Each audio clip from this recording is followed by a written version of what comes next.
The scene opens on Ethan Cole tending his fields in the soft light of dawn. His worn hands brush over golden wheat, and the hum of crickets echoes through the open valley. His farmhouse stands proud but old, a symbol of generations of work. As the tractor hums in the distance, a convoy of county trucks rolls up the dirt road. Linda Harris steps out in polished heels, clipboard in hand, flanked by city surveyors. Ethan's brow furrows as she explains that the town council voted to repurpose his land for a public dog park, claiming it's underutilized community property. Ethan's disbelief turns to quiet fury. He argues it's his private farm, but she waves legal documents with forced politeness. Close-up shots show his calloused hands gripping the fence post. His dog, Buddy, barks in the background as a symbol of loyalty. The camera pans upward to a storm brewing in the distance, nature mirroring the conflict to come.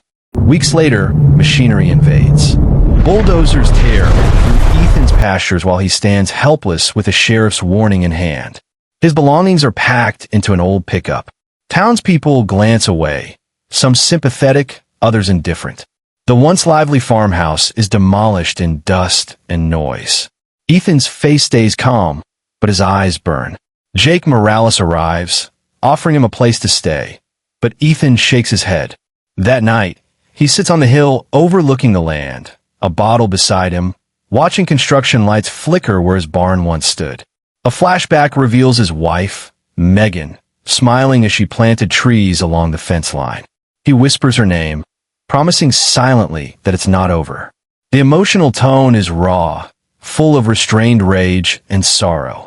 The new dog park opens with fanfare, balloons, banners, and local news coverage. Linda Harris cuts the ribbon with exaggerated cheer. Dogs run free across the manicured field that used to be Ethan's wheat crop. Families laugh. Ethan watches from afar, expression unreadable. He notes every entrance, every fence corner, and the nearby roads. Jake stands beside him and mutters, "You're not going to let this slide, are you?" Ethan just smirks faintly. A crow circles overhead. This scene shifts from sorrow to silent calculation, the spark of a plan forming in Ethan's mind. Ethan starts buying parcels of land, slowly, discreetly. Through shell companies and quiet deals, he acquires the woods behind the park, the small dirt roads that connect it, even the narrow trails leading to town. The town doesn't notice. They think he's gone.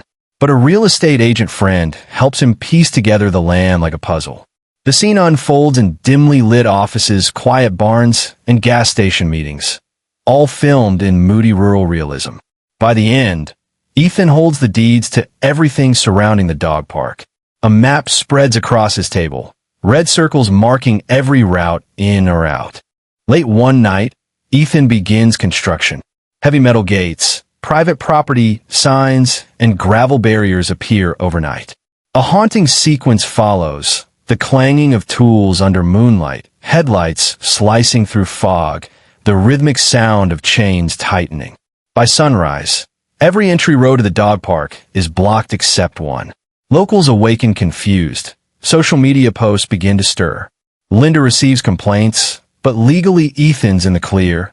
The roads are his. The tension rises like a simmering pot.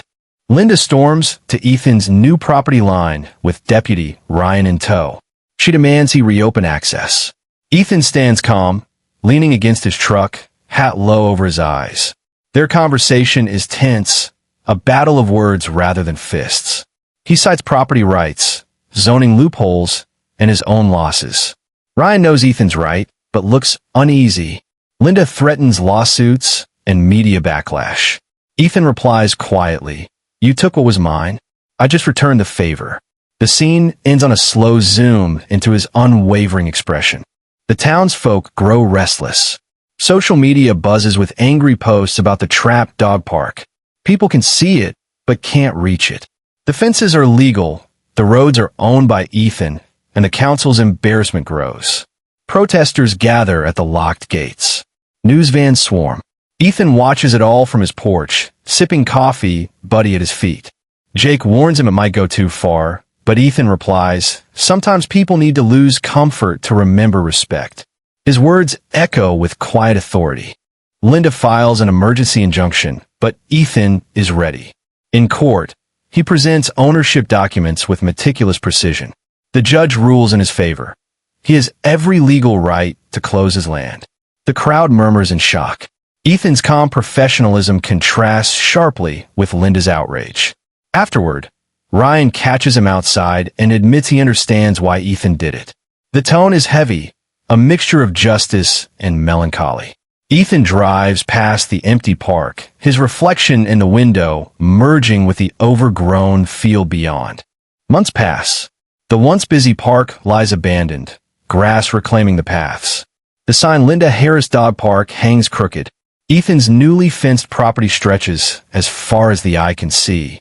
Nature has taken back what greed once stole. Jake visits again. They talk quietly about the town's silence.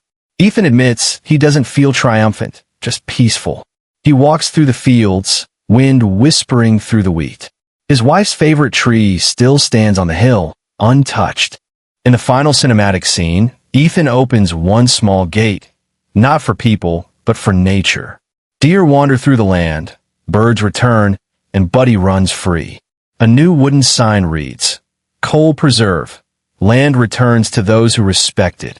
The camera pans wide over the vast reclaimed farmland, sunlight glinting off the old tractor. Ethan stands silently beside the tree, looking over his land, not with vengeance now, but closure. The cycle is complete.